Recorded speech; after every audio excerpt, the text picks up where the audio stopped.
lane onto the opposite side. Akali is a really good threat to this specific champion, but Varus is now back. Are we going back to the Are we going back to the season 1 meta? This is something that you pick up on season 1. Once you see a Ziggs, you see a Varus on the other side, and they want to play this. Fennel and G2B wants to play here, and Riven, this is not what you see now. But Riven is gonna get picked up by Fennel. And now the question is this the jungle or is this the mid lane? Because we remember, Riven is also being played by Helios before. Former Baron laner coming into the mid lane as well.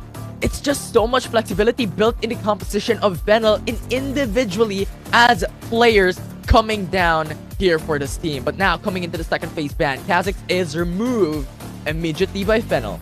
Oh man, this is gonna be the start here. That is Kha'Zix. They don't want that to be picked even by Chaz. All right, this is gonna be scary, man. Chaz has picked that up. I am really scared of what they're gonna pick here. They banned the Kai'Sa. There's still a lot of potential picks here. There's still a Xayah opened up. There's still a Zeri that they can pick up. But I think G2B is not going to prioritize any of this because you already have Camille, you already have Akali, except if they want to go for a glass cannon type of composition wherein they're going full on damage from here on out. But I like the answer here coming from Fennel. They removed the Shen, so a lot of sustainability now removed for the side of G2B because that is what they need. They need a frontliner in their composition. Yeah, and how is this gonna work out though? I'm really scared. Okay, Chaz is gonna go to Vi selection. On the other side, what are they gonna be picking for the firmer Just She on the name of KD now? This is gonna be a jungle that they can use. Elysian could be a very good pick here, but they would need somebody that could tank up a lot of damage. A Shen has been banned, so it's not gonna be an option here. So there's still not a lot of options. They're gonna pick up the Galio at least to play it safe. Gragas is open. Yeah, Gragas is open, but Yone is also open. Remember, one of the interviews coming from Coach DG onto Otulus's podcast is that it is G2B having a huge dependency on their jungler, onto former Just G, onto KD, that can carry the game. We see a lot of utilities now with Camille, with Varus, with Galio, and we could expect their jungler to be able to wreak havoc here today in the ring. Easy setup combos coming in from the side of G2B. Together with the Galio on their side and the Camille, it's gonna be easy for them to set up. Now they need damage. That's why the Yone has been picked up. But on the other hand, Fennel Adversity picking up the Riven. This is deja vu for me. Seeing the Riven now back in the game in Season 2 is something that I would like to behold. And now that we have that, there is a lot of potential for the other players to actually react to this. If they're fighting against a Camille, they might be able to do something with this Riven. Yeah, this is pretty much exactly the classic moment. El Clasico, if you will. Because the composition just dictates it, right? You have the Camille, you have the Galio combo that is really strong before. That is really just the hyper focus for a lot of teams to lock in because of its potential to jump into the backside and just blocking through a lot of champions with the Hextech Ultimatum and Galio going in for the ultimate. Yeah.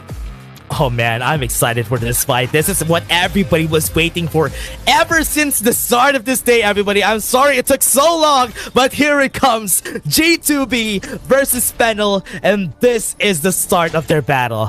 Friends and rivals born together, now fighting it up. G2B up against Fennel, the childhood heroes up against the challengers. We'll see if they're able to just bring down the current kings of the APAC conference. But so far, looking at it, it's really just the huge expectations that now it is KD or Just G who has to really carry the whole team in his back, with Akali having to focus on to Zeri and Ziggs. Let's talk about the history of some of these players, right? Bot lane, right now, ever since the start of Season 1, there is a lot of skill expression, a lot for our supports. Draw has proven himself during the last season. Now Orthros has been known as one of the best utility supports back in the PH scene. But now that we're in this meta and where there's not a lot of utility supports, and also he has a mean trash. But now in this meta, I would want to see how Orthros is gonna pair up against this meta. Yeah, and I feel like he could really adapt to it really well. Why? Because ever since before, during his team onto Amihan and his following team onto another team coming into WCS is that he's really strong when it comes to engagement. Right? He's able to really just look for that opportunity and look for that opening for his team to be able to go in for that engage. And I feel like in the hands of the likes of Ornn as a champion as well, he's going to have to look into that specific opportunities for the Horn of the Forge God to connect up against G2B and those. Look at the rotation from both of these sides, though. They know that KD hasn't been taking the blue just yet. So this is going to be a potential for them to go for a fight back. That's going to be Orthros. Was able to flash away, but he's not going to survive. First blood for G2B. Oh no, there's not that good. Helios now hoping to get those shots in the back.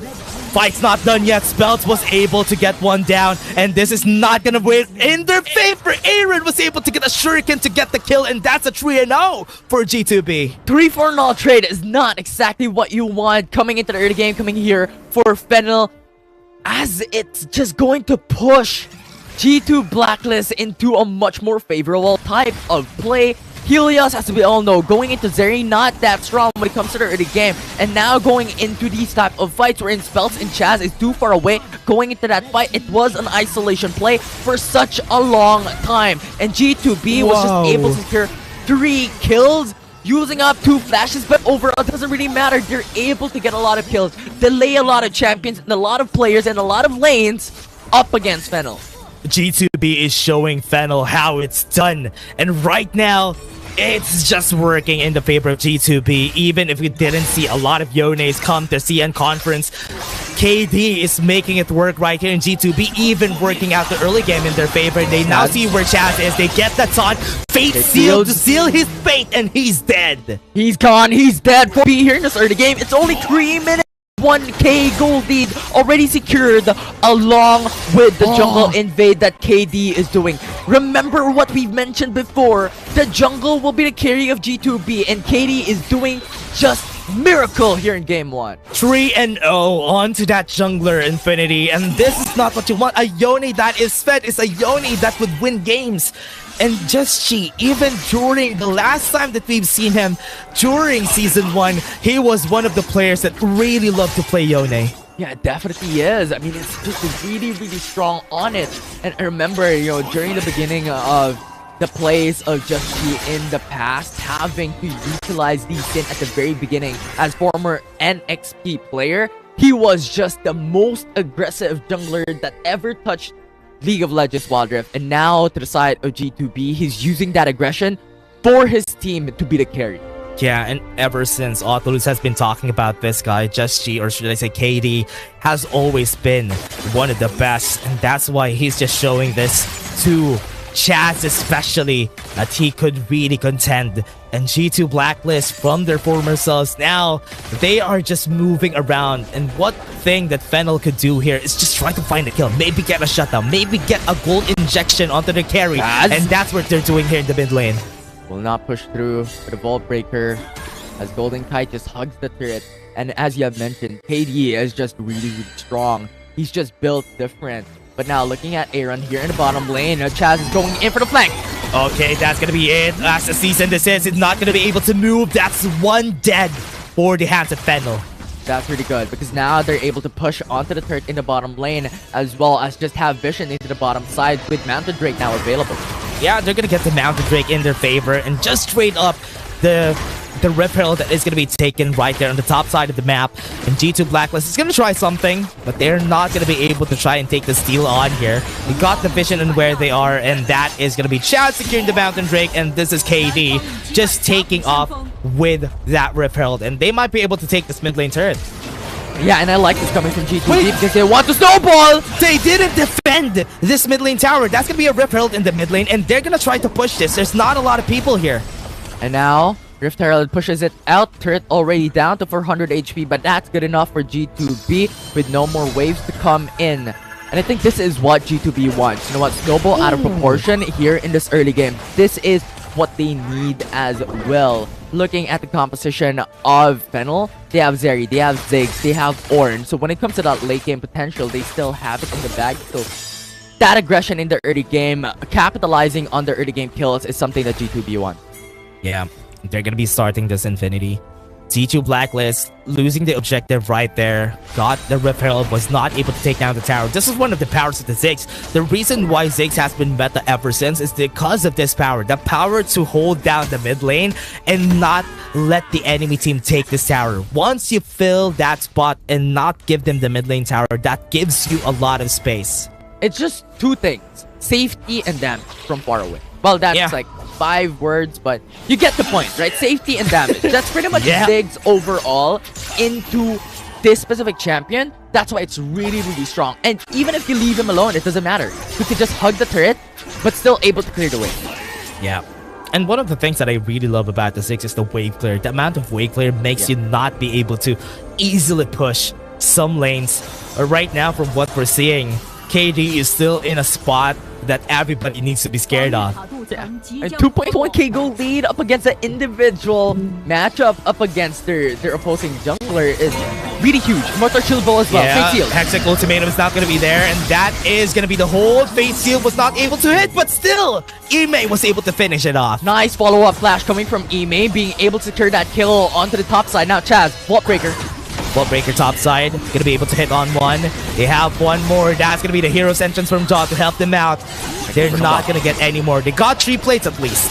Yeah, got 3 plates. Mega Inferno Bomb clear the wave. Now follow through. Ime, Ime is gonna be next. He has 1 shield, and it's not gonna be enough. The adaptive shield was able to help him out, and that's why he was able to survive. Here comes Orthros. He's gonna go for the knock-up onto Ime. They have been cancelled by the Justice Punch, but Orthros is still gonna be running around. At least they got 1 right there.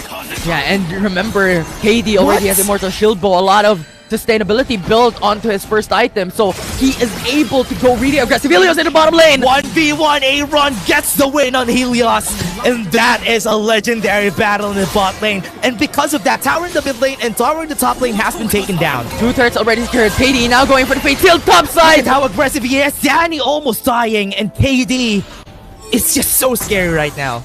He's just so scary. Remember, KD being the carries for G2 Blacklist, and he is living up to his name. Oh man, this is just crazy. G2 Blacklist are just winning, and that is just a 5k gold lead onto the side already.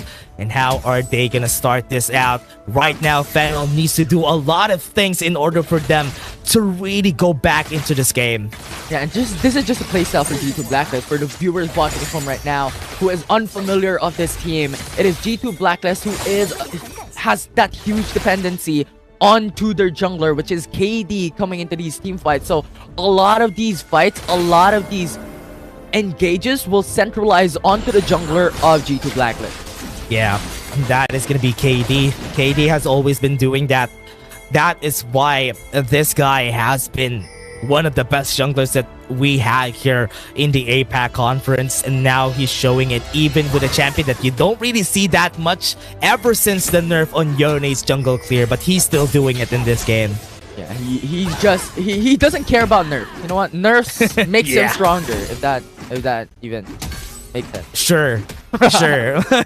But Fennel here, look at them. They're not going to be able to try and take this Drake just because of that 6k gold advantage that G2 Blacklist already has against them. So they're just going to give this up. But they need to really be careful of the Elder Drake later on, because one of the good things about this is that Fennel was able to get the Mountain Drake during the first part.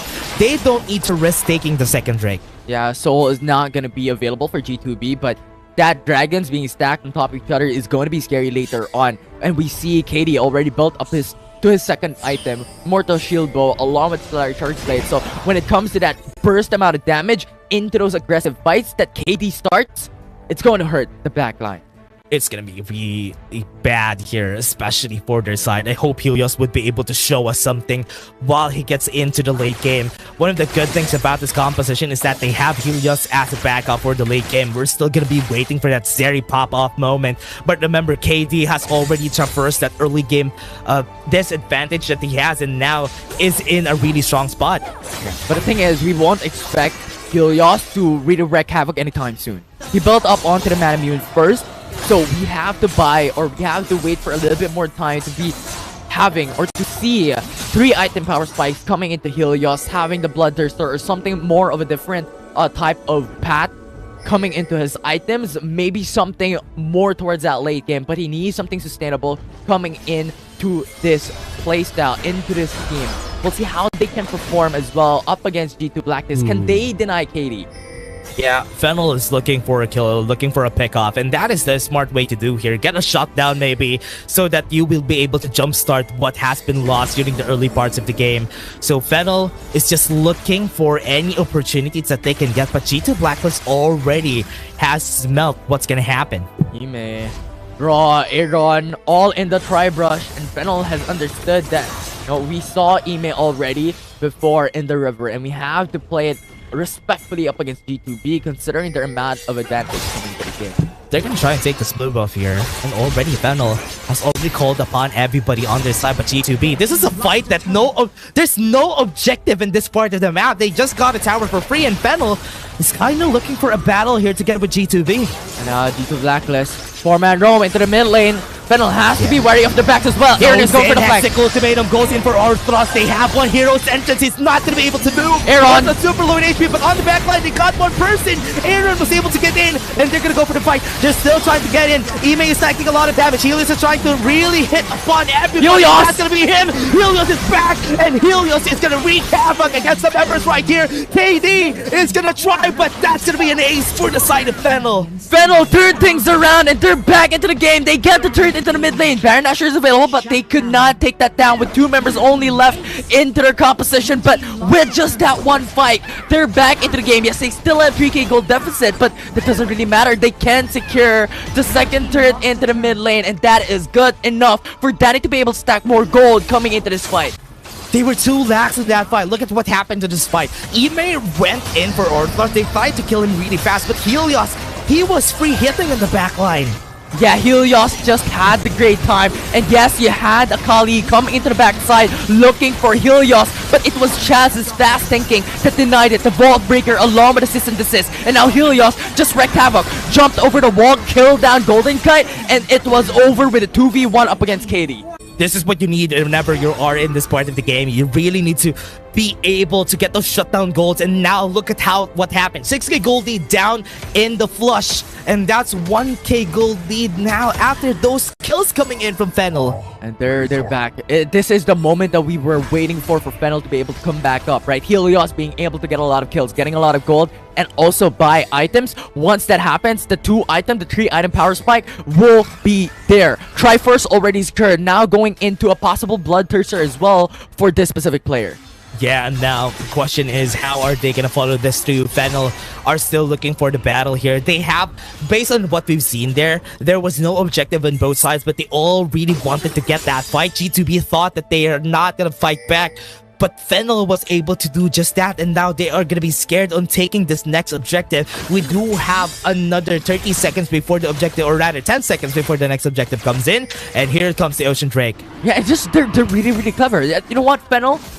G2B, you can take the blue buff. We're gonna push the mid lane. And that just forced out the hand of G2B to go for the push. And now the Ocean Drake now being taken out. Yeah, Vault Breaker is being charged. They're gonna get the knockoff, going to get on the back line. They got the steal. Chance was able to get the Ocean Drake, and now they're in front. Helios is just gonna end their lives. Look at this, Aaron. On there, on the back, tries to get Helios, but wasn't able to follow through.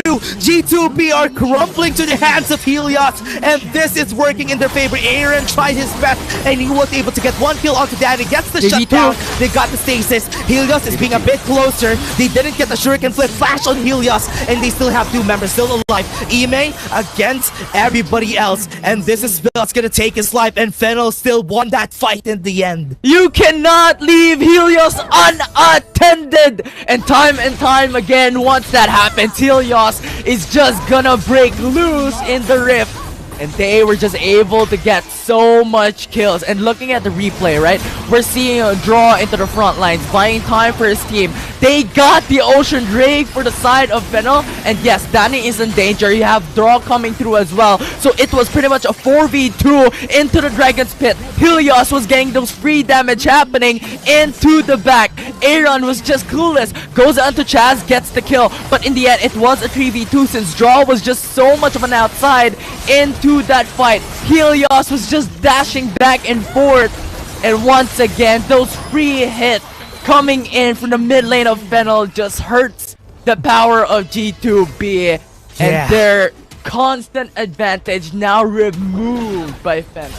And Fennel was able to get back into the game with just 2 botched fights coming in from G2 Blacklist. They're now close as they can get to each other. And Fennel might get the better advantage here. So far, it's been really hard for G2B to position themselves on a front to back.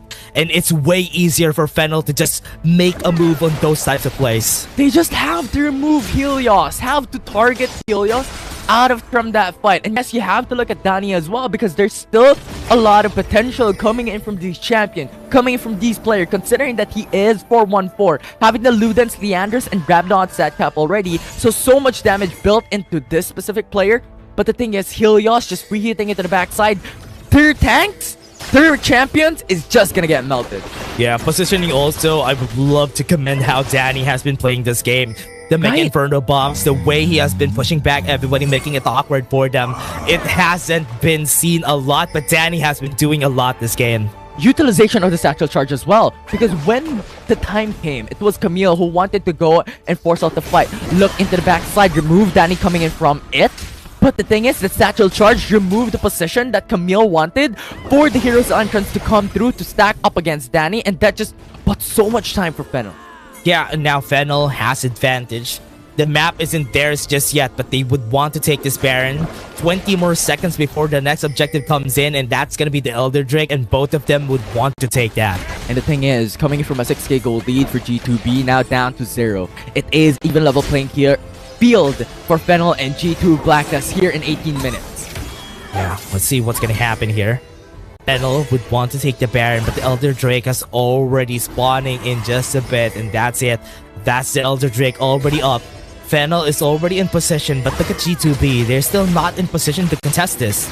Yeah, and I like to commend Chaz as well. Coming into those team fights, we have to look at how Chaz plays it out, because always having the sights onto Aaron, disabling the potential to have their access onto Helios and Danny. So looking at the eyes of Chaz, looking at how Orcus will play this out will be crucial as well for Fennel.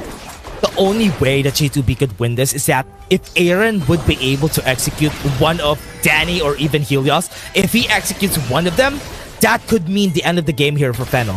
100%. And that is the reason why we have to look at Chaz, how he's able to sponge away from these carries for Fennel. And I like how you mentioned about being the assassins into the back lines, and that is what Camille did a while ago. It could be a Kali who takes one, and then Camille takes another. You have Draw to access the backlines as well. These are important key points to look at for G2B. KD is on the top side. G2B only has 3 members here on the Drake. Are they going to be able to try and take this? Do they have the time? They haven't killed spells, and they're going to go on the bot side. They already are on Aaron. They have Draw to go for the hero's entrance to buy some time, but they still haven't taken the Elder Drake. Nobody has died yet. This is good coming from G2B. They only have to delay the time for the Elder Drake. They got the knock up, and Ime forces to flash away, and he might be killed by the bouncing bomb, and he's dead. Ime is down. There's just no way. Danny is a sniper coming in from that fight. The bombs connected onto Camille is just perfect, and now with the numbers advantage, they can start the Elder Drake. Yeah, no more heroes entrance coming into the side of G2B. They're going to be taking their time. It's going to be hard for them to take this. KD doesn't have the space that he needs. If ever he needs to go in, the phase tilt is going to be used. He has the space in front. Jachi is going to be running away. He's not in front. They got the kill on the jungler. They have it, and they're going to be taking it in the end. Golden Kite is going to be able to run away, but at what cost? He's going to die, and everybody's down on the side of G2B. And now with the ace coming in from Fennel, they could now push the mid lane. They could end the game possibly and open up the map for themselves. They got so much advantage, and now they turn things around. And they win this game. Fennel just showed G2B that they still have it, and they got the win against G2 Blacklist. They didn't